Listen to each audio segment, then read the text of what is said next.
नमस्कार, आपका एक नई वीडियो में फिर से बहुत-बहुत स्वागत है। हम लोग पढ़ रहे हैं क्षेत्रीय संस्कृतियों का निर्माण और आज पार्ट 2 में हम पढ़ेंगे राजपूत और शूरवीरता की परंपराएं। 19वीं शताब्दी में ब्रिटिश लोग उस क्षेत्र को जहां आज का अधिकांश राजस्थान स्थित है राजपूताना कहते थे। ये हम लोग कल पढ़ चुके हैं। इसी ये समझा जाता है कि वह एक ऐसा प्रदेश था जहां केवल या प्रमुख रूप से राजपूत ही रहा करते थे, लेकिन यह बात आंशिक रूप से ही सत्य है। ऐसे अनेक समूह थे और आज भी है जो उत्तरी तथा मध्यवर्ती भारत के अनेक क्षेत्रों में अपने आप को राजपूत कहते हैं। यह भी सच है कि राजस्थान में राजपूतों के अलावा अन्य लोग भी रहते हैं, तथापि अक्सर यह माना जाता है कि राजपूतों ने राजस्थान को एक विशिष्ट संस्कृति प्रदान की। ये सांस्कृतिक परंपराएं वहां के शासकों के आदर्शों तथा अभिलाषाओं के साथ घनिष्ठता से जुड़ी हुई थी। लगभग 8वीं शताब्दी से आज के राजस्थान के अधिकांश भाग पर विभिन्न परिवारों के राजपूत राजाओं का शासन रहा। पृथ्वीराज एक ऐसा ही शासक था। ये शासक ऐसे शूरवीरों के आदर्शों को अपने हृदय में संजोए रखते थे, जिन्होंने रण क्षेत्र में बहादुरी से लड़ते हुए अक्सर मृत्यु का वरण किया, मगर पीठ नहीं दिखाई। तो जैसे इसमें कहा गया है कि क्या है, 8वीं शताब्दी में आज के राजस्थान के अधिकांश भाग पर विभिन्न परिवारों के राजपूत राजाओं का शासन था और इन्होंने अपने हृदय में ऐसे राजाओं के आदर्शों को संजोया हुआ था जो युद्ध क्षेत्र में बहादुरी से लड़ते हुए मृत्यु को जिनको वीरगति प्राप्त हुई थी।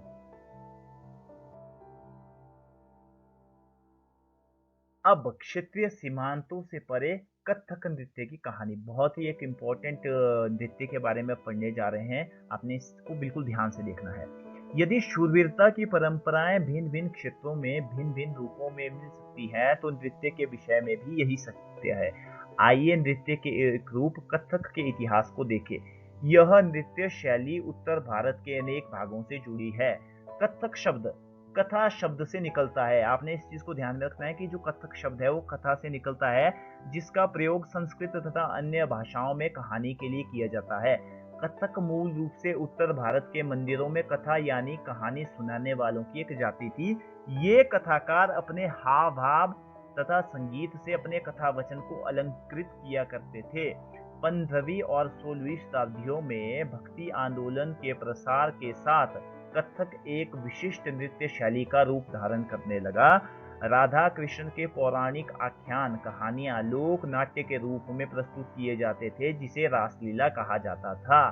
तो राधा कृष्ण के जो आख्यान है, जो कहानियां हैं, वो एक नाटक के रूप में प्रस्तुत की जाती थी, जिसे रासलीला कहा जाता था।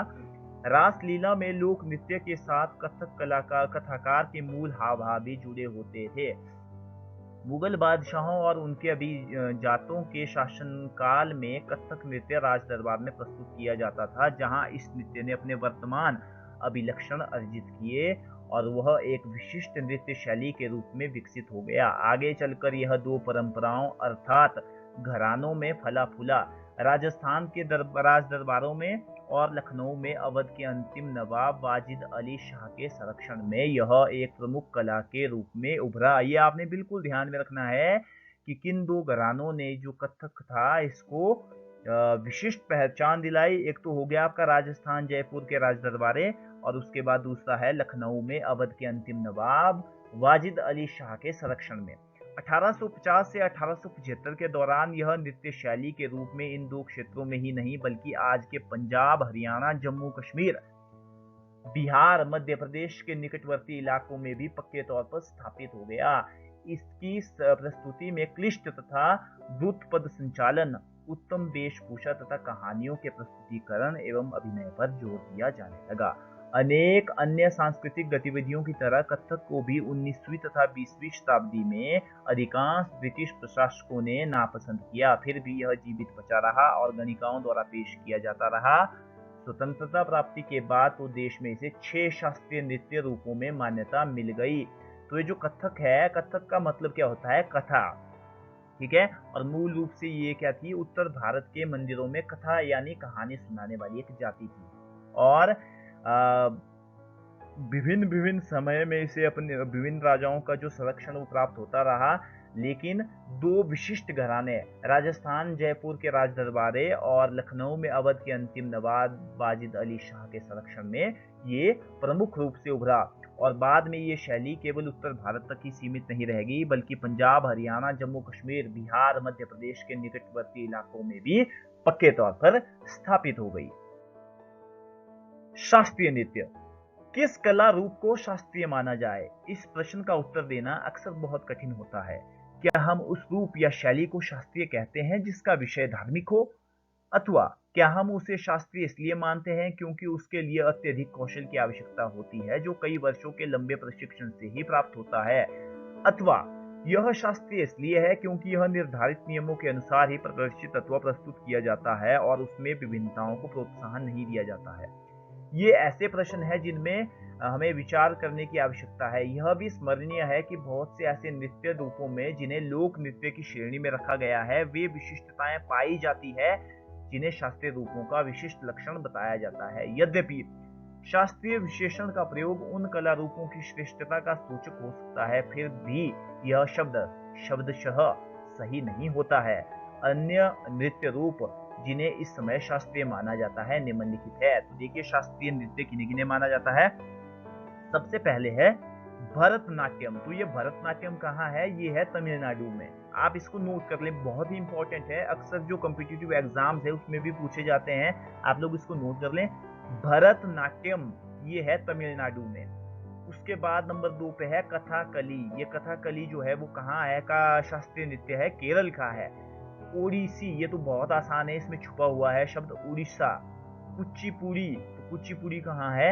आंध्र प्रदेश में। और मणिपुरी, मणिपुरी कहाँ है? मणिपुर में। देखिए, आपके जो दो है ओडिसी और मणिपुरी, ये तो बिल्कुल आसान है, इनके राज्यों के नाम पर ही इनके नृत्यों के नाम है। 3 आपने याद कर लेने हैं, भरतनाट्यम तमिलनाडु, कथकली केरल, कुचिपुड़ी आंध्र प्रदेश। ठीक है, इसको आपने कर लेना है। उसके बाद संरक्षकों के लिए चित्रकला, लघु चित्रों की परंपरा। एक अन्य परंपरा जो कई रीतियों से विकसित हुई वह थी लघु चित्रों की परंपरा। लघु चित्र, जैसा कि नाम से ही पता चलता है कि छोटे आकार के चित्र होते हैं जिन्हें आमतौर पर जल रंगों से कपड़े या कागज पर चित्रित किया जाता है।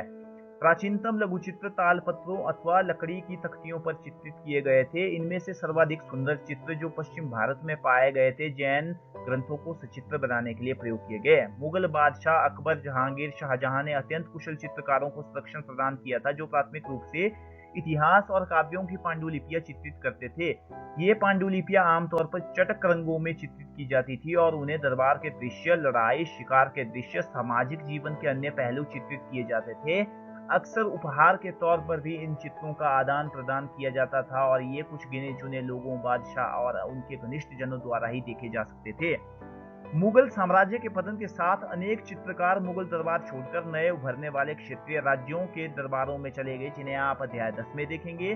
परिणाम स्वरूप मुगलों की कलात्मक रुचियों ने दक्षिण के क्षेत्रीय दरबारों और राजस्थान के राजपूती राज दरबारों को प्रभावित किया, लेकिन इसके साथ ही उन्होंने अपनी विशिष्ट विशेषताओं को सुरक्षित ही रखा और उनका विकास भी किया।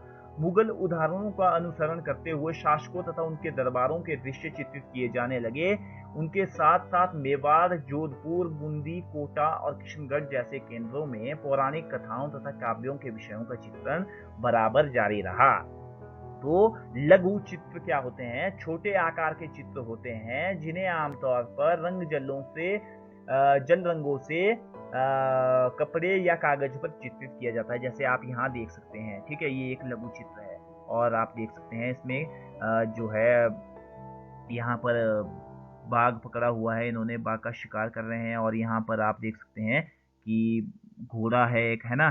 तो इस तरह से विभिन्न जो उस समय के कलाकार थे वो मुगल बादशाह अकबर, जहांगीर, शाहजहां के समय में रहे और उन्होंने उनको संरक्षण प्रदान किया और प्राथमिक रूप से वो इतिहास और काव्यों की पांडुलिपियां ही चित्रित करते थे और इसमें वे चटक रंगों का, जैसे भड़कीले रंग होते हैं, जैसे चमकदार रंग जो होते हैं, उनका प्रयोग करते थे और उसमें दरबार के दृश्य होते थे, लड़ाई और शिकार के दृश्य होते हैं, जैसा आप इस चित्र में देख सकते हैं। तो आज की वीडियो में इतना ही। कल हम इस पाठ क्षेत्रीय संस्कृतियों के निर्माण में पाठ 3 को लेकर हाजिर होंगे। आपका इस वीडियो को देखने के लिए बहुत बहुत धन्यवाद, बहुत बहुत आभार। जय हिंद, जय हिमाचल।